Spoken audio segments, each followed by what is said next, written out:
അപ്പോൾ ഇന്ന് ഞാൻ തയ്യാറാക്കാൻ പോകുന്നത് മരുന്ന് കഞ്ഞിയാണ്. നമുക്കറിയാവുന്നതാണ് രോഗപ്രതിരോധ ശേഷി ഏറ്റവും കൂടുതൽ നമുക്ക് ഉണ്ടാക്കിയെടുക്കാൻ പറ്റുന്ന ഒരു മാസമാണ് കർക്കിടകം എന്ന് പറയുന്നത്. അപ്പോൾ ഈ മരുന്ന് കഞ്ഞി എങ്ങനെയാണ് തയ്യാറാക്കുന്നതെന്ന് ഇത് മുയൽച്ചെവിയാണ്. ചെറിയ മഞ്ഞ പൂക്കളൊക്കെയുള്ള പുളിയാറില. ഇത് വള്ളി ഉഴിഞ്ഞാന്ന് പറഞ്ഞ ദശപുഷ്പങ്ങളിൽ ഒരു ചെടിയാണ്. ദശപുഷ്പങ്ങളിൽ ഒന്നായിട്ടുള്ള ചെറുള എന്ന് പറഞ്ഞ ചെടിയാണ്. ഇത് തിരുതാളിയാണ്.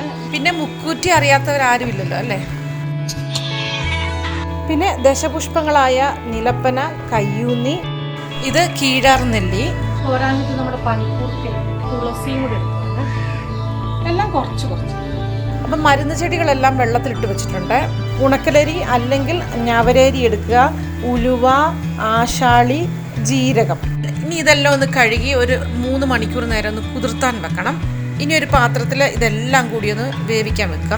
ഇനി നമ്മൾ എടുത്തു വെച്ചിരിക്കുന്ന മരുന്ന് ചെടികളെല്ലാം കൂടെ ചേർത്ത് നമുക്കൊന്ന് അരച്ച് അതിൻ്റെ നീര് മാത്രം എടുക്കാം. ഇനി കുറച്ച് തേങ്ങാപ്പാൽ ഇതിനാവശ്യമുണ്ട്.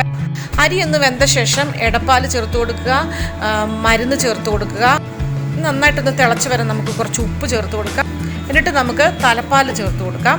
കുറച്ച് നെയ്യും കൂടെ ചേർത്ത് കൊടുത്ത് നമുക്ക് ഇറക്കാം. അപ്പോൾ അത്ഭുത ഗുണങ്ങളുള്ള ഈ മരുന്ന് കഞ്ഞി എല്ലാവരും ഒന്ന് ട്രൈ ചെയ്ത് നോക്കേണ്ടതാണ്.